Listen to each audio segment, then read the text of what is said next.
If I were to tell you that going gray has anything in common with getting in shape, losing weight, or getting out of debt, you would probably think, okay, Lynn, now you're taking this gray hair thing just a little too far. But I'm gonna tell you that the process of ditching the diet and growing out your gray hair is a very similar process to doing other hard things in your life. When I went on my hair dye-free journey, I also embarked on a debt-free journey at the same time. I found that both processes had a lot of similarities. So here are 7 ways that growing out your gray hair can develop qualities in you that can help you achieve success in seemingly unrelated areas of your life. Number 1, it cultivates patience. Now, I've said it before and I'll say it again. Growing out your hair dye requires a lot of patience. The end result can seem far away, and it is far away. My long gray hair took 4 years to grow out. That is a long time in our have it now culture. You know this. When you first decide to stop coloring your hair, you want it grown out now. But isn't the same thing true when you've tried to lose weight or tried to pay off debt? You want those pounds gone, and you want that zero balance now. All these goals have a delayed outcome.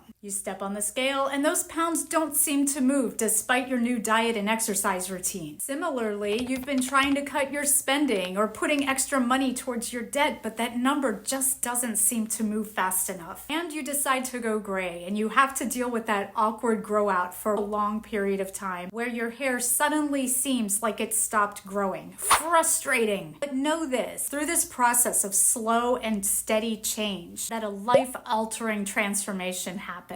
And success in one area can lead to success in another. This is the magic of the journey itself. Anything really worth having takes time. Being able to wait, being able to accept the fact that the end result is going to be delayed, but maybe learning to enjoy the process as you go. This is a skill that you acquire on the gray hair journey. It's a delayed outcome that requires the development of patience, which is also required for losing weight, getting into shape, and getting out of debt. Now, the second way that going gray parallels losing weight and getting out of debt is that all of these things require a strategy. You might think that going gray is simply a matter of not coloring your hair anymore. Is losing weight really just a simple matter of eat less and move more? Or is paying off debt as easy as spend less than you make? Most people have trouble sticking to hard things. We are creatures of habit. Whether it's our eating habits, our spending habits, even our beauty routines can be deeply ingrained in us and can be very difficult to change. These things are emotionally charged. Or even more specific things like quitting coffee. It's easy to revert back to our old habits and routines when things get hard. And if you've ever tried to stop coloring your hair only to cave in and dye it again because things got difficult, then you know what I mean. Oversimplifying change can set you up for failure because you don't develop a strategy to make that change happen. So establish small goals. Create a practical action plan. Break down the process into manageable steps. Planning a strategy ensures that you stay on course and you remain focused on your goals. Creating small goals and observing small outcomes along the way is way more rewarding than waiting for the final outcome to show up. When I first decided to go gray, I set a goal for myself that I would go 6 months without dyeing my hair. I felt that 6 months was long enough to see what I had coming in, but not so far away that it wouldn't seem rewarding and it seemed achievable. I figured if I didn't like it at 6 months,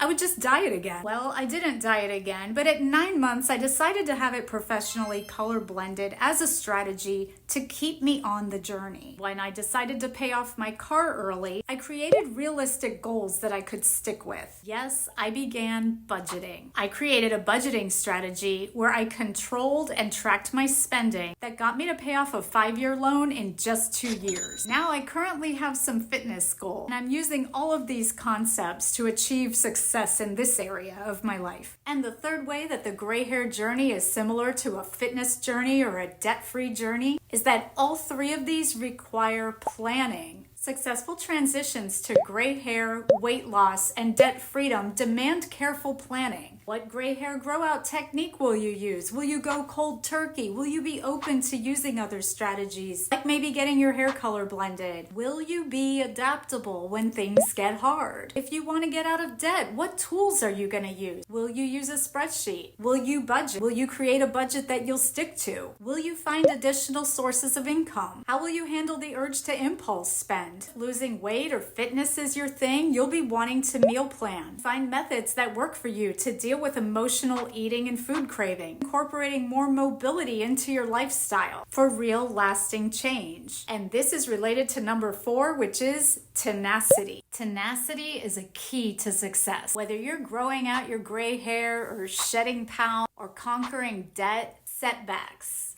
they're gonna be inevitable. Tenacity is the determination to keep going despite the obstacles that you might encounter. Remember, it's not about avoiding challenges, it's about learning how to overcome them and to keep going. And related to tenacity is that it requires commitment and consistency. Commitment is what holds it all together. Just as you commit to letting your hair go gray, sticking to a workout routine or following a budget requires unwavering dedication. It's about making a promise to yourself and sticking to it, even when faced with challenges. Now, the 6th way that going gray parallels is that all of these things require a shift in your mindset and a challenge to long-held beliefs. Now, you know that I talk incessantly about how going gray challenges societal beauty standards and how in order to go gray, you have to do a deep dive into your own beliefs about gray hair and what gray as a color signifies. Not to mention that if you've always been known as the blonde or the brunette or the redhead, you actually have to shift your identity in order to embrace your gray hair. Similarly, though, think about what money signifies to you. If being debt-free is a goal for you, what were the things that you were taught about money? What are some of the long-held beliefs that you have about money? That money is hard to get. Money doesn't grow on trees. Living debt-free goes against the idea that debt is just a part of life. And normalizing that requires a change and a challenge to your long-held belief system. Shifting your mindset to seeing yourself as fit and in shape challenges a previous narrative of who you are. All 3 of these areas are about breaking free from limiting thoughts and adopting a positive mindset that aligns with your goals. And finally, all of these things require having a vision. Now, earlier I said not to focus too much on the end result because it's going to seem so far away